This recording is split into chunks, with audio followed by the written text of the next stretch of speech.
की जय। आए हुए सभी भक्तों का बहुत बहुत स्वागत, वंदन, अभिनंदन। सबको जय श्रीमन नारायण, जय श्री कृष्णा, राधे राधे, जय गौरी गोपाल। कैसे हैं आप लोग? जय श्रीमन नारायण। आप सभी का, दूर दूर से आई सभी माताओं का, बहनों का बहुत बहुत स्वागत, वंदन, अभिनंदन। आप सभी प्रेम से नित्य कथा सुन रहे हैं। आज हमारी बहन बहुत दूर से आई हैं। कहाँ से आई हैं? वहीं से जहाँ से आप सुन रहे हैं, सैन फ्रांसिस। तो कथा सुनने के लिए आप सब इतने दूर दूर से आते हैं और हमारे गुरुजी डॉक्टर संजय आर शास्त्री जी के द्वारा कथा की सुंदर गंगा में आप सब नित्य कथा की इस धारा में डुबकी लगा रहे हैं और अपने जीवन को, लोक परलोक को सार्थक कर रहे हैं। भगवान की कथा हम सबको कृतार्थ करती है। कल आप लोगों ने सुना, हमारे गुरुजी हर साल डॉक्टर संजय आर शास्त्री जी के द्वारा पिछले वर्ष भी, इस वर्ष भी, और आप सबका प्रेम और आशीर्वाद रहा तो अगले वर्ष भी सत्संग की गंगा बहेगी। आप लोगों को अच्छा लगता है? आप कितने लोग चाहते हैं कि हम आते रहें आपके बीच? आप सबके प्रेम और आप सबके आशीर्वाद से हमारा उद्देश्य केवल इतना है। हम इसलिए आते हैं कि आप लोग भी वृंदावन की, मतलब भारत माता की मिट्टी से हैं और यहाँ रहकर भी संस्कृति और संस्कार ना छूटें, इसलिए भगवान किसी न किसी को भेजते रहते हैं। 7 समुद्र पार हनुमान जी भी गए कि नहीं विभीषण जी से मिलने? विभीषण जी कौन थे? राम के भक्त थे और वो कहाँ रहते थे? लंका में। तो हनुमान जी लंका गए, किससे मिले? पहले सीता माँ से मिले कि विभीषण जी से? पहले विभीषण जी से मिले। तो राम जी को चिंता है कि मेरे भक्त कहाँ कहाँ हैं, वहाँ वहाँ किसी न किसी को प्रभु भेजते रहते हैं। अब सोचिए कि लक्ष्मण जी को शक्ति लग गई, तो लक्ष्मण जी की शक्ति जब लगी तो संजीवनी लेने कौन गया? सच बताएं, संजीवनी लेने नहीं गए हनुमान जी। किस लिए गए थे? अच्छा, संजीवनी के सिवा दूसरा काम क्या था हनुमान जी का, बताइए? नहीं बताएंगे भैया? आपने एक कथा सुनी होगी कि जब हनुमान जी गए तो वहां रावण का भेजा एक राक्षस पहले से सीताराम सीताराम जप रहा था, ताकि वो हनुमान जी को अपनी बातों में उलझा ले और सुबह हो जाए। तो सुबह हो जाएगी तो लक्ष्मण जी के प्राण निकल जाएंगे। तो हनुमान जी से कहा कि जाओ तुम स्नान करके आओ। तो जब हनुमान जी स्नान करने गए तो एक मृगी, वो थी पानी में क्या रहता है, मगर। तो मगर की धर्म पत्नी मगरी मादा, तो वो थी, तो वो हनुमान जी को पकड़ लेती है और जब पकड़ती है तो हनुमान जी उसे फाड़ देते हैं बीच से। उसमें से एक अप्सरा प्रकट होती है, कहती है मुझे शाप मिला था और मैं मगर की योनि में थी, आज आपके स्पर्श से मैं क्या हो गई? मुक्त हो गई। तो सोचिए, राम जी युद्ध कर रहे हैं रावण से लंका में, और राम जी को चिंता किसकी है कि वहां एक मगरी है और उसका उद्धार हनुमान जी के हाथों होना है और उसका कार्यकाल पूरा हो चुका है। तो राम जी ने संजीवनी के बहाने हनुमान जी को वहां भेजा कि जाओ, आपके द्वारा उसका उद्धार होना है और कालनेमी का भी उद्धार होना था। तो एक लीला है, भगवान जब देखते हैं कि यहाँ यहाँ जरूरत है तो अपने भक्तों को वहां वहां भेज देते हैं। इसलिए भगवान अपने भक्तों की खुद रखवाली करते हैं, भगवान अपने भक्तों की खुद रक्षा करते हैं। विभीषण, अब देखिए, हनुमान जी के द्वारा प्रकट हुए मकरध्वज कहाँ थे? कहाँ थे? पाताल लोक में। और अभी हम लोग कहाँ बैठे हैं? ये पाताल लोक ही है, नहीं है? भारत के नक्शे में देखिए तो अमेरिका कहाँ है? नीचे है, हाँ या ना? तो पाताल लोक ये भी उसी का एक हिस्सा है। तो मकरध्वज, अहिरावण महिरावण का नाम सुना होगा आपने। अहिरावण की भुजा उखारी, बाईं भुजा सुरदल मारे, दाहिने भुजा संत जन तारे। तो हनुमान जी, मतलब वहां भी मकरध्वज नाम का एक भक्त है जो पाताल में है। तो राम जी उस भक्त के लिए ये लीला रचते हैं और हनुमान जी नीचे जाते हैं और वहां 5 दीपक रखे थे, एक साथ बुझाए तो हनुमान जी पंचमुखी हो गए। तो जब से हनुमान जी कितने मुख हो गए? पंचमुखी हनुमान जी। तो हनुमान जी के पंचमुख भी होते हैं। तो इस तरह से हनुमान जी को मतलब भगवान अपने भक्त को, कभी तुलसीदास जी भेज दिया इस धरती पर, जब पाप बढ़ा तो क्या हुआ, मीराबाई को भेज दिया, जाओ भक्ति का प्रचार करो। सूरदास जी को भेज दिया, रैदास जी को, रसखान को भेज दिया, जाओ भक्ति का प्रचार करो। तो भगवान के भक्त इस धरती पर पहले भी आते रहे हैं, आज भी आ रहे हैं, आगे भी धरती पर भगवान अपने भक्तों को। तो भगवान को चिंता है आपकी कि आपके हृदय में जो भक्ति और संस्कृति और संस्कारों का दिया है वो ना बुझने पाए, तो भेजते रहते हैं भगवान सबको सब जगह। कल आप लोगों ने कथा सुनी, और कथा में आप लोगों ने कल क्या सुना कि भगवान एक उंगली से पूरा गोवर्धन उठा लेते हैं। क्यों उठा लेते हैं? क्योंकि पूरे ब्रजमंडल को डुबाने के लिए खूब पानी बरसाया देवराज इंद्र ने। तो अब सारे ब्रजवासी भगवान की शरण में गए कि प्रभु हम तो आपकी शरण में हैं, अब जाएं तो जाएं कहाँ, आपने ही गिरिराज जी की पूजा कराई है, अब आप ही रक्षा करिए। तब भगवान श्री कृष्ण एक उंगली से गिरिराज जी को धारण कर लेते हैं, उठा लेते हैं एक उंगली से। अब जरा सोचिए कि एक उंगली से पूरे पहाड़ को उठा लेते हैं, किसके लिए? भक्तों के लिए, कि भक्तों का संकट मिट जाए। अब जब पहाड़ उठाए सारे ब्रजवासी तलहटी पर आए। इंद्र ने खूब देखा कि पानी तो खूब बरस रहा है पर ब्रज का तो कुछ हुआ ही नहीं, सारा पानी अगस्त्य जी पी गए। कौन पी गया? कौन पी गया? अगस्त्य जी, सारा पानी अगस्त्य जी पी गए। इसके बाद क्या हुआ?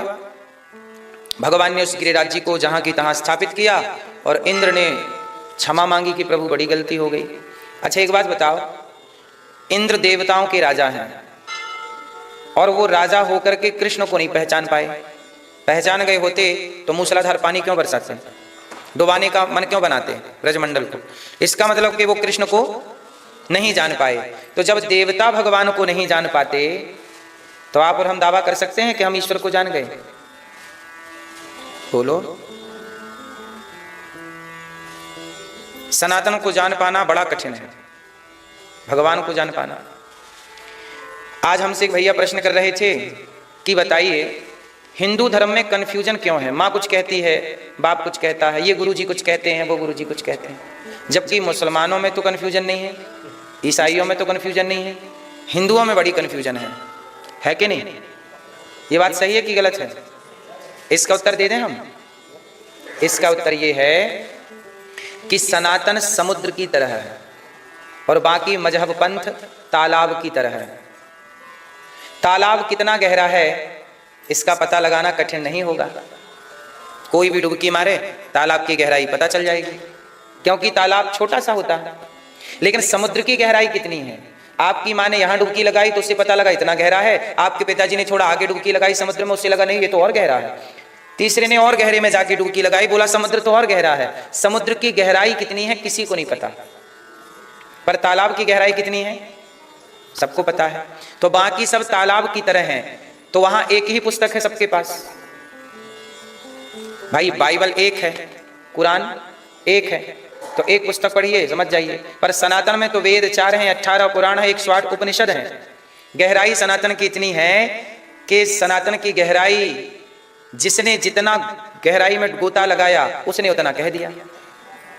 आपकी समझ से भी सोचिए, देवताओं की समझ में नहीं आए कृष्ण, देवताओं की समझ में आते तो पानी काय को बरसाते। देवता छोड़ दो, ब्रह्मा जी भगवान कृष्ण के ग्वाला और बछड़े बछिया चुरा के ले गए, अपहरण करके कि देखें कि ये कृष्ण भगवान है या नहीं।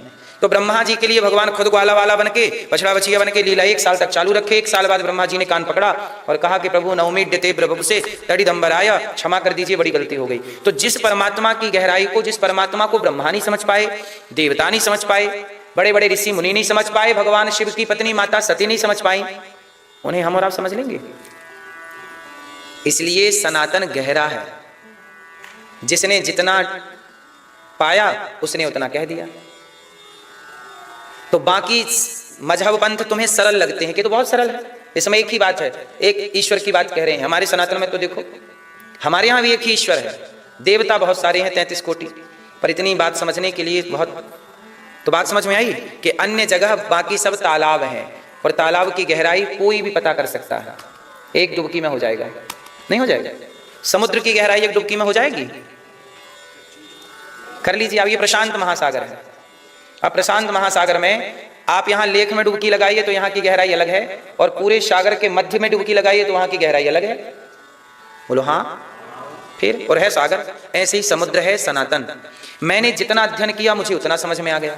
आप जितना सत्संग अध्ययन करेंगे आपको ज्यादा समझ में आ सकता है। जिसकी जितनी साधना है, जिसका जितना डीप चिंतन है, वो उतना समझ पाएगा। वो सिंपल बात है, जितनी शक्कर डालोगे उतनी मिठास। समझ में आ रही है मेरी माँ? गिलास में, एक गिलास पानी में 1 चम्मच शक्कर डालो। शक्कर समझते चीनी डालो तो उतना मीठा होगा। अच्छा 2 चम्मच डालो तो थोड़ा, और 3 चम्मच डाल दो तो, और 4 चम्मच डाल दो तो चम्मच भर शक्कर डालते रहिए, मिठास बढ़ती रहेगी। ऐसे सनातन में ध्यान करते रहिए, सत्संग करते रहिए, अपने आप आपका प्रेम, आपकी भक्ति, आपका नॉलेज, आपका डीप, आपकी डेप्थ बढ़ती चली जाएगी। उस सनातन की गहराई में आप उतरते चले जाएंगे। अब पढ़ा कुछ नहीं, समझा कुछ नहीं, सत्संग कुछ नहीं किया तो सनातन ऐसा थोड़ी है कि मंत्र पढ़ दो और आपकी समझ में आ जाए। तो सनातन गहरा है, इसे समझने के लिए साधना चाहिए। ठीक है, नहीं समझते लोग तो फिर मजाक उड़ाते हैं, कह रहे तुम्हारे यहां तो कुछ नहीं है। अच्छा ये बताइए, साइंस में सबसे प्राचीन खोज किसकी, सबसे प्राचीन सभ्यता साइंस ने किसकी स्वीकार की है? बताइए। आप तो विज्ञान को जानते हैं, साइंस को समझते हैं। साइंस की तरफ से सबसे पुरानी सभ्यता कौन सी सभ्यता खोजी गई? बताइए। हाँ, इस धरती की सबसे प्राचीन सभ्यता साइंस के द्वारा जो खोजी गई, उस सभ्यता, उस संस्कृति का नाम है हड़प्पा संस्कृति, मोहनजोदड़ो हड़प्पा संस्कृति। हाँ या ना? इससे प्राचीन कोई भी सभ्यता आज तक किसी भी वैज्ञानिक को मिली? नहीं मिली। सबसे प्राचीन सभ्यता मोहनजोदड़ो। और ये मोहनजोदड़ो हड़प्पा संस्कृति कितनी पुरानी है? कोई इसे 2500 साल पुराना कहता है, कोई इसे 3000 साल पुराना कहता है। ठीक है, ये है इसका इतिहास। और वो मोहनजोदड़ो हड़प्पा संस्कृति किसकी संस्कृति थी? सनातनी संस्कृति थी कि नहीं? और वो अवशेष कहाँ मिले हैं? भारत की भूमि पर, सिंधु नदी के तट पर। ये साइंटिफिक बात कर रहा हूं मैं, अनसाइंटिफिक नहीं है। तो इस धरती पर वैज्ञानिकों के दस्तावेजों में भी लिखित प्राचीन संस्कृति सनातन संस्कृति है। इसलिए हमारी संस्कृति, हमारे सनातन को आप यहाँ रहकर भी ये बातें अपने बच्चों को, अपने आने वाली पीढ़ी को बता सकें। इसलिए आपको तो पता सब है, पढ़े लिखे तो आप हैं ही, थोड़ा आपको हमने केवल याद दिला दिया कि अपनी संस्कृति को भूल ना जाना। आपकी संस्कृति ही सृष्टि में सबसे महान संस्कृति है। हड़प्पा संस्कृति के बारे में लिखा है, वहां चौड़ी चौड़ी सड़कें थी, घर कैसे बने थे, एक घर से दूसरे घर में दूरी थी जैसे यहाँ है। वहां भी सुखद था, कोई झोपड़ी नहीं थी, कोई गरीबी नहीं थी, संपन्नता थी। उस जमा 3000 साल पुरानी संस्कृति भी संपन्न संस्कृति थी, विकसित था। तो कहने का अर्थ यह है कि भगवान श्री कृष्ण को, भगवान को देवता ब्रह्मा नहीं समझ पाए तो भला हम और आप कितना समझेंगे? तो क्या हम भगवान को नहीं समझ सकते? समझ सकते हैं। कैसे? अब आप कहोगे ब्रह्मा नहीं समझ पाए, देवराज इंद्र नहीं समझ पाए, हम कैसे समझें? तो एक चीज है कि हम तो उन्हें नहीं समझ सकते, पर वो चाहें तो वो हमें ऐसी बुद्धि देकर, ऐसी भक्ति देकर वो अपने आप को समझा सकते हैं। जैसे आप चाहें तो मेरा वाईफाई नहीं ले सकते, पर मैं चाहूं तो अपना वाईफाई आपको दे सकता हूं। बोलो हाँ। आप मेरा वाईफाई नहीं ले सकते, पर मैं चाहूं तो अपना वाईफाई आपको। हाँ, ऐसे भगवान चाहें तो अपना बोध आपको करा सकते हैं, अपना ज्ञान आपको दे सकते हैं। बाकी आप चाहें कि मैं अपनी भक्ति से, ज्ञान से उनको जान लूं, आप अपने से नहीं जान पाओगे। हाँ, वो कृपा करें। जब आप भक्ति करते हैं तो वो कृपा करते हैं। और सोई जाने जेहि देहु जनाई, जानत तुम्हें हो ही जाई। जब भगवान चाहते हैं तब आप कुछ जान लेते हैं ईश्वर को। जैसे मीराबाई कुछ जान गई, तो कैसे जान गई? भगवान ने जनाना चाहा तो जान गई। सूरदास जी कैसे जान गए? अंधे थे, भगवान ने कृपा कर दी तो जान गए। भगवान चाहें तो आप सब जान सकते हैं, और वो ना चाहें तो रावण जैसा ज्ञानी कुछ नहीं समझता। ज्ञानी कौन और मूर्ख कौन? बताइए, आपकी नजर में ज्ञानी कौन, मूर्ख कौन? आप लोग रामचरितमानस पढ़ते हैं? पढ़ा करिए, केवल पढ़ा और रटा ना करिए, समझा करिए। रामचरितमानस भी यदि आप पढ़ने लग जाएं, बच्चों को पढ़ाने लग जाएं, इतना ही बहुत है। मैया चली रामचरितमानस पढ़, जा पढ़ के आओ। मैया बोली मैं अभी पढ़ती हूँ, लोग जा प्रैक्टिकल है ये। तो रामचरितमानस में लिखा है कि ज्ञानी मूढ़ न कोय, ज्ञानी कोई नहीं है और मूर्ख कोई नहीं, ना तो कोई ज्ञानी है ना तो कोई मूर्ख है। तो फिर ज्ञानी मूर्ख कौन है? बोले जे ही क्षण जस रघुपति करही, मतलब जिस क्षण भगवान जिसे जैसा करना चाहें, आपको ज्ञानी बनाना चाहें तो भगवान चाहें तो आप ज्ञानी हो जाएं, और आपको मूर्ख बनाना चाहें तो रावण जितना ज्ञानी मूर्ख है कि नहीं? बोलो हाँ, रावण जितना ज्ञानी मूर्ख है। अच्छा बताओ, रावण ज्यादा पढ़ा लिखा है कि शबरी माता ज्यादा पढ़ी लिखी है? किसके पास ज्यादा डिग्रियां हैं? रावण ज्यादा पढ़ा लिखा है, शबरी माता बिल्कुल नहीं पढ़ी। कब शबरी काशी को धाई, कब पढ़े आई गीता, सांचे मन के मीता, रघुबर सांचे मन के मीता। तो रावण ज्यादा विद्वान है, पर विद्वान होकर भी काम ऐसे कर रहा है जैसे एक नंबर का मूर्ख हो। नहीं कर रहा, अपनी मूर्खता के चक्कर में सारी लंका का नाश करा दिया। आपने एक ऐसी जिद पकड़ ली, ऐसी जिद पकड़ी कि आपकी जिद से आपके बेटे की मृत्यु हो गई, आपके पोते की मृत्यु हो गई। ऐसी जिद वाले को आप विद्वान कहेंगे कि मूर्ख कहेंगे? बोलो, रावण की जिद ही तो है मैं सीता को वापस नहीं करूंगा। कर देता तो रावण के बच्चे तो निर्दोष थे, मेघनाथ तो बिल्कुल निर्दोष था कि नहीं? 1 लाख बेटे मर गए रावण के। कितने बेटे हैं रावण के? रावण के बेटे 1 लाख हैं और 1.25 लाख नाती हैं। बेटे के बेटा कितने हैं? 1 लाख पुत्र और 1.25 लाख, सब खत्म। रावण मरा तो कोई अग्नि देने वाला रहा ना, को कुल रो बनिहारा, कोई रोने वाला नहीं बचा। केवल जिद के चक्कर में मैं नहीं वापस करूंगा सीता को। अब इसे आप विद्वत्ता कहेंगे कि मूर्खता कहेंगे? ये इससे बड़ी मूर्खता क्या होगी? तो अब बताइए, रावण जैसा ज्ञानी भी मूर्ख हो गया और शबरी जैसे कम पढ़ी लिखी माता भी जग वंदनीय हो गई, पूज्य हो गई, है ना? फिर तो भगवान कब किसे मूर्ख कह दें, अर्थात कब किसी की मति मारी जाए तो मूर्ख हो जाए और कब किसकी मति ठीक हो जाए तो विद्वान हो जाए। तो कोई मूर्ख नहीं है, कोई विद्वान नहीं है ना? भगवान जिसे जैसा करते हैं वो वैसा। इसलिए हम इस बात का घमंड ना करें कि हम बहुत बड़े ज्ञानी हैं, क्योंकि हम भगवान के हाथ की पुतली हैं, जैसे नचाएंगे नाच लेंगे। बड़े बड़े ज्ञानी भी कई बार ऐसे गलत काम कर लेते हैं कि लोग उन पर उंगलियां खड़ी करती है, आप कैसे ज्ञानी हैं, गलत काम कर लिए। और कई बार कुछ मूर्ख ऐसे अच्छे काम कर लेते हैं कि लोग कहते हैं वाह कितना अच्छा काम कर लिया ऐसे, है ना? तो भगवान जिससे जैसा करा दें, भगवान की मर्जी है। अब जैसे हमारे आज के परीक्षित बनकर के मुख्य यजमान बन के अनुराधा थापक जी सा परिवार कथा की गंगा में डुबकी लगा रहे हैं, हमारी मैया अनुराधा मैया, है ना?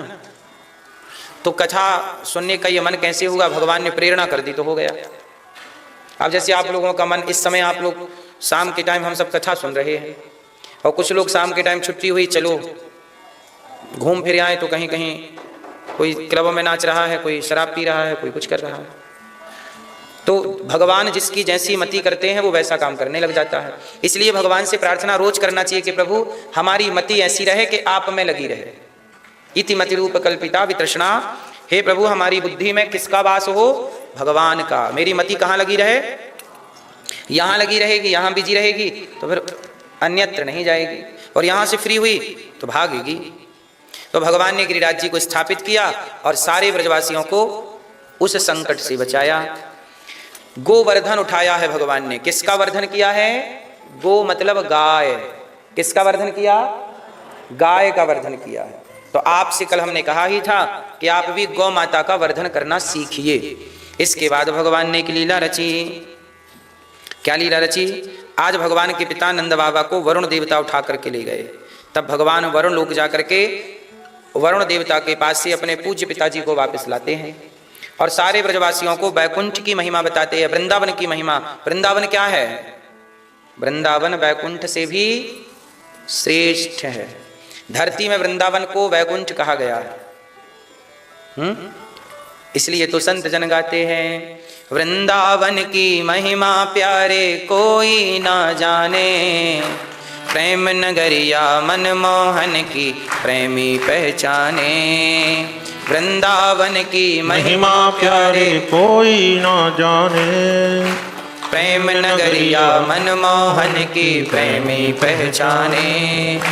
राधे राधे गाऊं मैं श्यामा श्यामा गाऊं, राधे राधे गाऊं मैं श्यामा श्यामा गाऊं। मेरा मन पंछी ये बोले,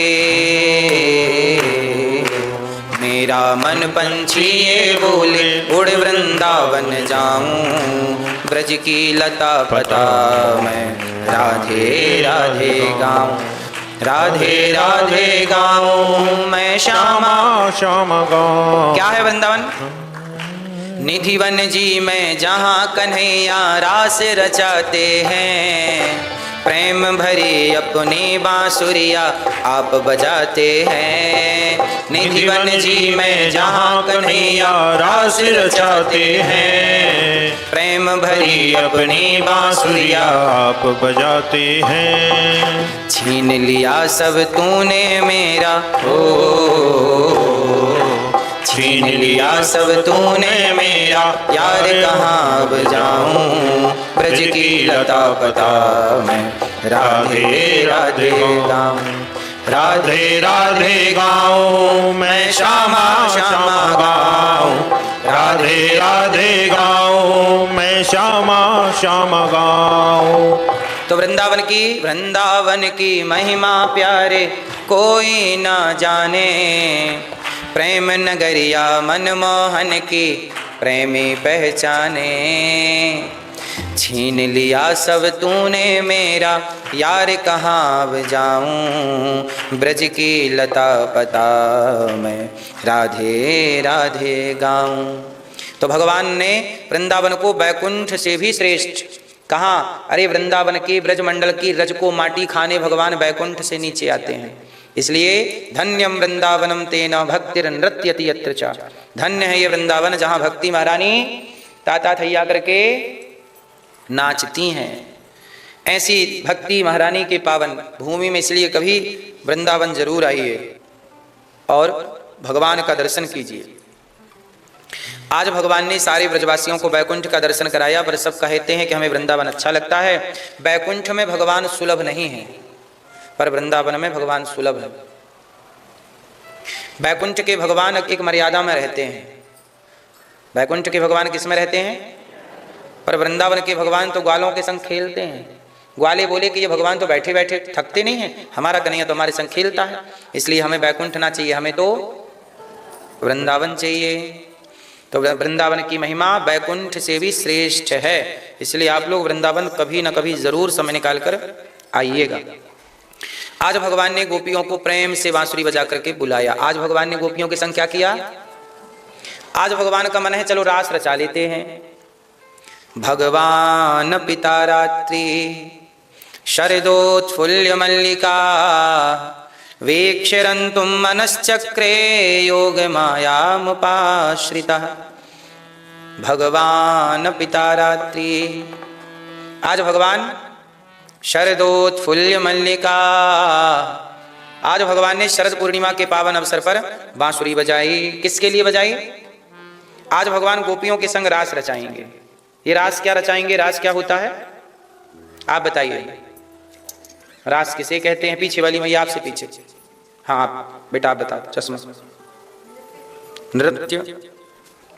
रास मतलब नृत्य, इनकी तरफ से आंसर आया मैया आपकी तरफ से। रास किसे कहते हैं? इनकी तरफ से ये है रास।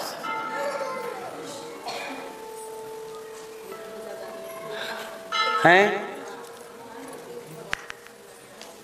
मैया, मैया बताएंगी सीधे। मैया बैठी हैं सामने, बताओ हु इज रास? नहीं पीछे वाली मैया, आपसे पीछे, वो उस मोहल्ले वाली मैया। मैया बताओ मेरी माँ, मैया रे मैया जल्दी बताओ, रास किसे कहते हैं? हैं? नृत्य। ठीक है, लाल मैया बताएंगे। लाल मैया, ये लाल मैया फ्रंट में बैठी हैं। हाँ, इतनी देर में तो फ्लाइट छूट जाएगी।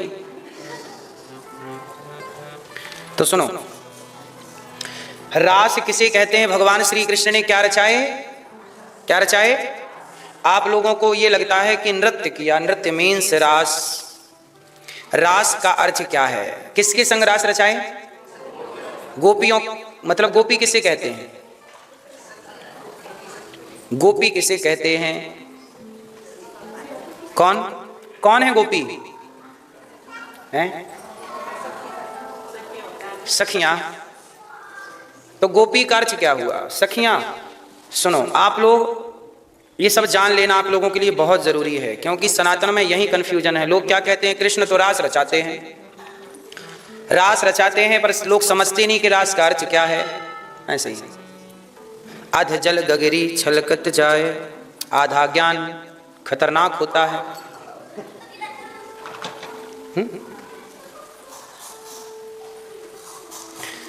तो आओ इसे पूरा कर लेते हैं।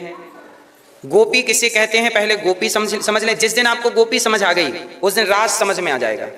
रास को समझना है तो किसे समझना होगा? गोपी को। बताओ गोपी किसे कहते हैं? आप बताओ, गोपी किसे कहते हैं? हैं? सहेली। तो आपकी सहेलियों को भी आप गोपी कहते हैं? हैं? मक्खी।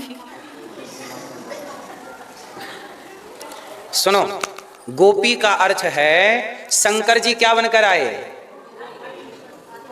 जब रास हुआ, भगवान कृष्ण ने रास रचाए, तो भगवान शिव क्या बनकर आए? क्या बनकर आए मैया? हाँ, लगा के बिंदिया पहन के साड़ी, चाल चले मत वाली, वृंदावन आ गए, वृंदावन आ गए। एक दिन वो भोले भंडारी बन करके ब्रजनारी, वृंदावन आ गए, वृंदावन आ गए। पार्वती से बोले मैं भी चलूंगा तेरे साथ में उस रास में। पार्वती से बोले मैं भी चलूंगा तेरे साथ में उस रास में। राधा संग श्याम नाचे मैं भी नाचूंगा उस रास में, उस रास में। लगा के बिंदिया पहन के साड़ी, चाल चले मत वाले, वृंदावन, वृंदावन। पार्वती से बोले, शंकर जी पार्वती जी से क्या बोले? सुनो, कहाँ जा रही हो? पार्वती जी बोली रास चल रहा है प्रभु का, मैं भी जा रही हूँ। अरे तो हमें भी ले चलो। पार्वती जी बोली नहीं, वहां किसी स्त्री का काम, किसी पुरुष का काम, वहां किसी पुरुष का काम नहीं है, आप नहीं जा सकते। आप कौन हैं? आप कौन हैं? आप पुरुष हैं, आप नहीं जा सकते। शंकर जी बोले मैं जाऊंगा। तो कैसे जाओगे? आप तो पुरुष हो। शंकर जी बोले, अब यहां सुनने की बात है, यदि मेरी ये बात आप समझ गए तो रास समझ में आ जाएगा। सुन रहे हैं ना? सुन रही हो न मां? सुनो, शंकर जी बोले मैं जाऊंगा उस रास में। पार्वती जी बोली आप जा ही नहीं सकते, वहां पुरुषों का प्रवेश। हाँ, कैसे जाएंगे? बोले मैं गोपी बन जाऊंगा। तो शंकर जी ने अपने पुरुष को कैलाश में छोड़ा। शंकर जी ने किसे कैलाश में छोड़ा? अपने पुरुष को, और गोपी बन गए, और गोपी बनकर उस रास में प्रवेश कर गए। तो रास में जो गोपियां सम्मिलित हुई थीं, वो गोपियां कौन थीं? वो स्त्री और पुरुष दोनों के ज्ञान से उठी थीं। जहां आपको ये ज्ञान है, आप कौन हैं? आप लोग कौन हैं? हाँ, तो फिर आप गोपी नहीं हैं, आप स्त्री हैं। आप गोपी नहीं हैं। आपने खुद कहा कि मैं स्त्री हूं। अब जैसे इनसे पूछा जाए भैया आप कौन हैं? पुरुष। ये पुरुष हैं, ये गोपी नहीं हो सकते। जो व्यक्ति ये भूल जाए कि मैं पुरुष हूं, जो व्यक्ति इस ज्ञान को मिटा दे कि मैं स्त्री। अच्छा ये बताओ, आप अपने लिए ही तो स्त्री हो और ये अपने लिए ही तो पुरुष हैं। ईश्वर की नजर में ये स्त्री पुरुष है? ईश्वर की नजर में आप सिर्फ शुद्ध आत्मा हैं। ईश्वर की नजर में आप ना स्त्री हैं, स्त्री पुरुष से उठी हुई अभिव्यक्ति आत्मा है। समझ में आ रही है? तो जो व्यक्ति स्त्री पुरुष के बंधन में बंधा है वो इस रास में सम्मिलित होने के योग्य, और जो ये स्त्रीत्व को, पुरुषत्व को छोड़ करके मैं स्त्री पुरुष से, इस बंधन से ऊपर के मैं तो ईश्वर का ही एक अंश हूं, जो इस ज्ञान को प्राप्त कर ले वो उस रास में सम्मिलित हो जाए। तो गोपी का मतलब स्त्री नहीं और गोपी का मतलब पुरुष नहीं, उस स्त्री पुरुष के अज्ञान से उठा हुआ जीव ही गोपी कहलाता है। तो शंकर जी आए तो वहां पर अपने पुरुष को छोड़कर आए, और गोपियां आई तो गोपियां भी अपने स्त्री को, मैं स्त्री हूं। अच्छा, गोपियों को ये थोड़ी पता है जब वो दौड़ी कि मैं स्त्री हूं। अच्छा, जब गोपियों को बांसुरी सुनाई पड़ी, श्री कृष्ण ने बुलाया, तो कुछ गोपियों के पतियों ने पकड़ लिया और पकड़ के बंद कर दिया दरवाजा, अब जाओ। तब उन गोपियों के ऐसी उत्कंठा हुई कि आत्मा निकल कर जाके परमात्मा में मिल गई। अब बताइए, बंधन तो आप मुझे कैद करेंगे तो शरीर को ही तो कैद करेंगे, मेरी आत्मा पे आपका जोर चलने वाला है? बोलिए। फिर तो वहां पे बंधन शरीर का था और मिलन आत्मा का। तो आत्मा परमात्मा के मिलन का नाम गोपी रास है। आत्मा और परमात्मा के मिलन का नाम रास, ये रास था। लेकिन अज्ञानी लोग इतनी गहरी बात समझ नहीं पाए। जब इतना गहरा समझ नहीं पाए तो वो बोले थे नाच गाना रास है, तो नाच गाने से लोग ऊपर उठ नहीं पाते, ऐसा।